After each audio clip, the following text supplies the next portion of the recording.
Hello students, welcome to our channel SPC centre of knowledge. और आज हम लोग क्लास 12th का जो ज्योग्राफी है उसके तीसरे लेसन जनसंख्या संगठन को लेकर के उपस्थित हैं।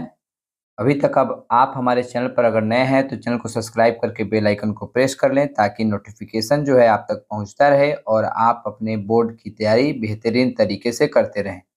तो चलिए बगैर देरी किए हुए हम लोग पाठ 3 के सभी ऑब्जेक्टिव्स जो विगत कुछ वर्षों में पूछे गए हैं उसको भी और कुछ नए ऑब्जेक्टिव्स को भी हम देखने का प्रयास करेंगे और उसको सॉल्व करने का प्रयास करेंगे। आशा करते हैं कि आपको यह वीडियो काफ़ी अच्छी लगेगी। अगर आपको अच्छी लगती है तो आप लाइक कमेंट शेयर जरूर करें। चलिए पहला जो प्रश्न है आपका वह प्रश्न कर रहा है कि किस देश का लिंग अनुपात विश्व में सर्वाधिक है। क्या पूछा गया है कि किस देश का लिंगानुपात विश्व में सर्वाधिक है। जापान का, संयुक्त राज्य अमेरिका का, फ्रांस का या फिर लाटविया का। तो इसका सही जवाब हो जाएगा ऑप्शन डी, लाटविया का जो अनुपात है, लिंगानुपात जो है वह विश्व में सर्वाधिक है। दूसरा नंबर जो प्रश्न है कि विश्व जनसंख्या का औसत लिंग अनुपात प्रति हजार पुरुषों पर कितनी स्त्रियां हैं। क्या पूछा गया है कि विश्व में, केवल भारत में नहीं बल्कि विश्व जनसंख्या का औसत लिंगानुपात प्रति हजार पुरुषों पर स्त्रियों कितनी स्त्रियां हैं। 990, 190, 390 या 590। इसका सही जवाब हो जाएगा ऑप्शन ए, 990 जो है स्त्रियां हैं। अगला प्रश्न है कि संयुक्त अरब अमीरात में निम्न लिंग अनुपात का कारण है क्या है। संयुक्त अरब अमीरात में लिंग अनुपात का कारण है क्या है। पुरुषों की उच्च जन्म दर, स्त्रियों की निम्न जन्म दर, स्त्रियों का उच्च प्रवास या कार्यशील पुरुष जनसंख्या प्रवास। तो इसका सही जवाब हो जाएगा ऑप्शन डी, कार्यशील पुरुष जनसंख्या प्रवास। तो चलिए आगे बढ़ते हैं, अगले प्रश्नों को देखते हैं। 4 नंबर प्रश्न हम लोग का है कि कौन सा आयु वर्ग कार्यशील जनसंख्या का प्रतिनिधित्व करता है। क्या पूछ रहा है कि कौन सा आयु वर्ग कार्यशील जनसंख्या का प्रतिनिधित्व करता है। 13 से 49 वर्ष, 15 से 55 वर्ष, 15 से 59 वर्ष और 15 से 65 वर्ष। तो इसका ऑप्शन सी जो है सही हो जाएगा। 15 से 59 वर्ष जो है कार्यशील जनसंख्या का प्रतिनिधित्व करता है। और क्या होगा, कार्यशील जनसंख्या का प्रतिनिधित्व कितने वर्ष की उम्र तक होता है, तो 15 से 59 वर्ष तक। अगला प्रश्न है कि साक्षर जनसंख्या की अधिकता का अर्थ है, यानी साक्षर जब जनसंख्या अधिकता के रूप में रहेंगे तो क्या होगा। साक्षर जनसंख्या की अधिकता का अर्थ है क्या, भौतिक विकास, राजनीतिक विकास या जैविक विकास। इसका सही होगा भौतिक विकास। क्या होगा, भौतिक विकास। चलिए अगला प्रश्न है कि एशिया का कौन सा देश मानव विकास सूचकांक में पहले स्थान पर है। क्या पूछ रहा है कि एशिया का कौन सा देश मानव विकास सूचकांक के पहले स्थान पर है। भारत है, जापान है, सिंगापुर है या फिर कतर है। तो इसका सही जवाब हो जाएगा सी, सिंगापुर। अगला प्रश्न है कि आयु लिंग पिरामिड में दाएं भाग पर किस जनसंख्या प्रतिशत को दिखाया जाता है। आयु लिंग पिरामिड के दाएं भाग पर, किस भाग पर, दाएं भाग पर किस जनसंख्या प्रतिशत को दिखाया जाता है। पुरुष, स्त्री, वृद्ध या बच्चे। तो इसका सही जवाब हो जाएगा स्त्री। क्या हो जाएगा दोस्तों, स्त्री। तो चलिए आगे बढ़ते हैं और हम लोग इसी तरह से सभी प्रश्नों को हल करने का प्रयास करेंगे। आशा करते हैं कि आपको वीडियो अच्छी लगे। 8 नंबर प्रश्न कह रहा है कि विकसित देशों में शैशव काल के बच्चों की संख्या कितनी प्रतिशत है। क्या पूछ रहा है कि विकसित देशों में शैशव काल के बच्चों की संख्या कितनी प्रतिशत है। 45%, 75%, 30% या फिर 25%। तो इसका सही जवाब हो जाएगा 30%। क्या हो जाएगा दोस्तों, 30%। चलिए अगला प्रश्न है कि विकासशील देशों में शैशव काल के बच्चों की संख्या कितनी है। देखिए वहां विकसित पूछा गया था, यहाँ विकासशील पूछा गया है। विकासशील देशों में शैशव काल के बच्चों की संख्या कितनी है। 30%, 42%, 75% या 50%। तो इसका सही जवाब हो जाएगा ऑप्शन डी, 50%। अगला प्रश्न है कि 15 से 60 वर्ष का आयु वर्ग क्या कहलाता है। देखिए 15 से 60 वर्ष का आयु वर्ग क्या कहलाता है? हम लोग जस्ट ऊपर अभी प्रश्न को पढ़े थे। चलिए यहाँ हो जाएगा उत्पादक वर्ग। क्या हो जाएगा दोस्तों? उत्पादक वर्ग। चलिए आगे देखते हैं, अगले सभी प्रश्नों को हम लोग देखने का प्रयास करेंगे। अगला जो प्रश्न है वह कह रहा है कि प्रौढ़ वर्ग की अधिकता किसका सूचक है? क्या पूछ रहा है? प्रौढ़ वर्ग की अधिकता किसका सूचक है? उत्कृष्ट साक्षरता का, बेहतर स्वास्थ्य सुविधा का, उत्कृष्ट परिवहन व्यवस्था क्या, या उच्च नैतिकता का? एक बार और क्वेश्चन को रिपीट कर लेते हैं कि प्रौढ़ वर्ग की अधिकता किसका सूचक है? ए में कहा गया है उत्कृष्ट साक्षरता, बी में कहा गया है बेहतर स्वास्थ्य सुविधा, सी में कहा गया है उत्कृष्ट परिवहन व्यवस्था और डी में कहा गया है उच्च नैतिक व्यवस्था। तो इसका सही जवाब क्या हो जाएगा दोस्तों? Option B. क्या हो जाएगा? ऑप्शन बी जो है इसका सही जवाब हो जाएगा, बेहतर स्वास्थ्य सुविधा।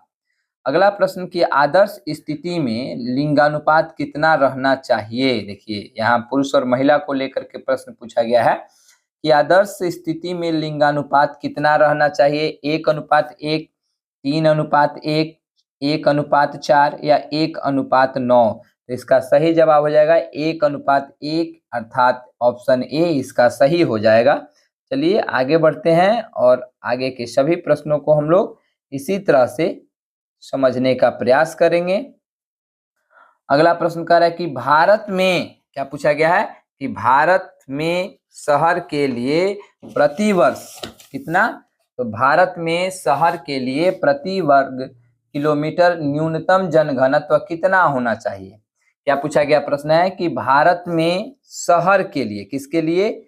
शहर के लिए प्रति वर्ग किलोमीटर न्यूनतम जनघनत्व कितना होना चाहिए? ऑप्शन ए में कह रहा है कि 400, ऑप्शन बी में कह रहा है 227, ऑप्शन सी में कह रहा है 375 और ऑप्शन डी में कह रहा है 500।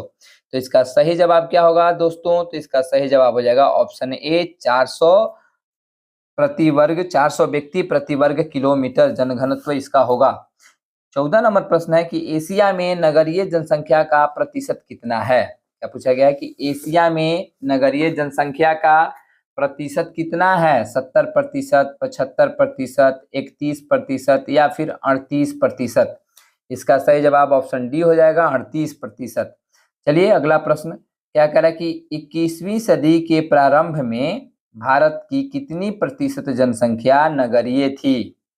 क्या पूछा गया है कि 21वीं सदी के प्रारंभ में भारत की कितनी प्रतिशत जनसंख्या नगरीय थी? 35%, 27% या फिर 75% या 39%? तो इसका सही जवाब हो जाएगा 27%।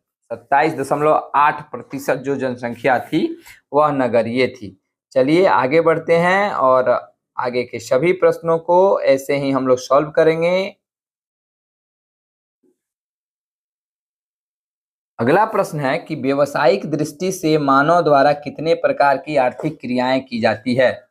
क्या कह रहा है कि व्यवसायिक दृष्टि से मानव द्वारा कितने प्रकार की आर्थिक क्रियाएं की जाती है? ऑप्शन ए में कहा गया है 3, ऑप्शन बी में कहा गया है 4, ऑप्शन सी में कहा गया है 5 और ऑप्शन डी में कहा गया है 6। इसका सही जवाब हो जाएगा दोस्तों ऑप्शन बी अर्थात 4। अगला प्रश्न कि विश्व में प्रौढ़ साक्षरता का औसत प्रतिशत क्या है? विश्व में प्रौढ़ साक्षरता का औसत प्रतिशत क्या है? 98.5%, 48.9%, 87.8% या 78.8%? इसका सही जवाब ऑप्शन डी हो जाएगा, 78.8% इसका सही जवाब हो जाएगा। अगला प्रश्न है कि यूरोप में ग्रामीण नगरीय जनसंख्या का अनुपात, क्या पूछ रहा है कि यूरोप में ग्रामीण नगरीय जनसंख्या का अनुपात 2000 ईस्वी में कितना था? क्या पूछा गया है कि यूरोप में ग्रामीण नगरीय जनसंख्या का अनुपात 2000 ईस्वी में कितना था? 62.62:38, 25:75, 75:25 या 30:70? तो इसका सही जवाब हो जाएगा ऑप्शन बी 25:75। चलिए आगे बढ़ते हैं और आगे के प्रश्नों को देखते हैं। अगला प्रश्न है हम लोगों का कि 2000 ईस्वी में विश्व की कुल जनसंख्या का कितना प्रतिशत भाग नगरीय था।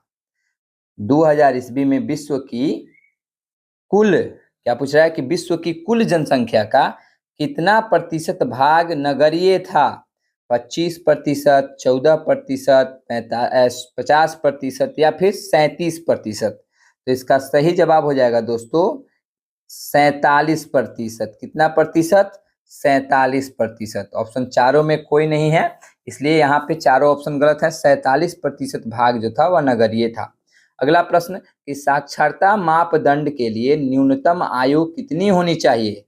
साक्षरता मापदंड के लिए न्यूनतम आयु कितनी होनी चाहिए। 5 वर्ष, 7 वर्ष, 11 वर्ष या फिर 15 वर्ष। तो इसका सही जवाब हो जाएगा 7 वर्ष। 7 वर्ष जो है वह साक्षरता मापदंड के लिए सबसे कम आयु मानी गई है। अगला प्रश्न कि 15 वर्ष से अधिक आयु के साक्षरों का प्रतिशत 1998 में विकासशील देशों में कितना था। पूछा गया प्रश्न कि 15 वर्ष से अधिक आयु वर्ग के साक्षरों का प्रतिशत 1998 में विकासशील देशों में कितना था। 37%, 88.2%, 72.3% या 98.3%। तो इसका सही जवाब हो जाएगा 72.3%। चलिए आगे बढ़ते हैं और आगे के सभी प्रश्नों को देखते हैं। अगला प्रश्न है हम लोगों का कि निम्नलिखित में कौन सांस्कृतिक नगर है। देखिए यह प्रश्न 2020 में भी पूछा गया है और 2023 में भी पूछा गया है और 25 में भी संभवतः पूछा जाएगा कि निम्नलिखित में से कौन सांस्कृतिक नगर है। कैनबरा है, लंदन है, मक्का है या ओसाका है। इसका सही जवाब हो जाएगा मक्का। क्या हो जाएगा? मक्का। अगला यानी मक्का मदीना। अगला प्रश्न कि निम्नलिखित देशों में किसका लिंग अनुपात विश्व में सर्वाधिक है। देखिए ऊपर भी हम लोगों ने फर्स्ट क्वेश्चन जो था यही था कि निम्नलिखित देशों में किसका लिंग अनुपात विश्व में सर्वाधिक है। यह 18 में भी पूछा गया है और 20 में भी पूछा गया है। कहा गया लाटविया का, संयुक्त अरब अमीरात का, फ्रांस का या जापान का। तो इसका सही जवाब क्या हो जाएगा दोस्तों? लाटविया का हो जाएगा। किसका? लाटविया का हो जाएगा। विश्व में सर्वाधिक लिंगानुपात है। चलिए आगे बढ़ते हैं प्रश्न को देखते हैं। निम्नलिखित संख्या में कौन जनसंख्या के कार्यशील आयु वर्ग का प्रतिनिधित्व करता है। एक क्वेश्चन ऊपर भी हम लोगों ने देखा था कि किस वर्ष से लेकर के कितने वर्ष तक जो उम्र है वह कार्यशील में काउंट किया जाता है, कार्यशील आयु में काउंट किया जाता है। तो इसका सही जवाब हो जाएगा 15 से 59 वर्ष। 20 में पूछा गया प्रश्न है, इसीलिए हमने आपको शुरू में ही बताया था कि इसमें कुछ ऐसे प्रश्नों को देखेंगे जो पीछे पूछे गए हैं और संभवतः आगे आने वाले भी हैं। अगला प्रश्न कि वह व्यक्ति जो एक वर्ष में 183 दिनों से कम दिन काम करता है क्या कहलाता है। वह व्यक्ति जो एक वर्ष में 183 दिनों से कम दिन तक काम करता है तो वह क्या कहलाता है। मुख्य श्रमिक, सीमांत श्रमिक या किसान या इनमें से कोई नहीं। तो इसका सही जवाब हो जाएगा सीमांत श्रमिक। और यह 2021 में पूछा गया प्रश्न है, हो सकता है चांस मिलेगा इस बार। अगला प्रश्न है आपका कि मानव विकास सूचकांक का मान क्या है। मानव विकास सूचकांक का मान क्या है। तो इसका सही जवाब हो जाएगा 0 से 1। क्या है? 0 से 1। तो अगर आप हमारे चैनल पर पहली बार हैं तो चैनल को सब्सक्राइब करके बेल आइकन को प्रेस कर लें ताकि नोटिफिकेशन जो है आप तक पहुंचता रहे। Thanks for watching my video.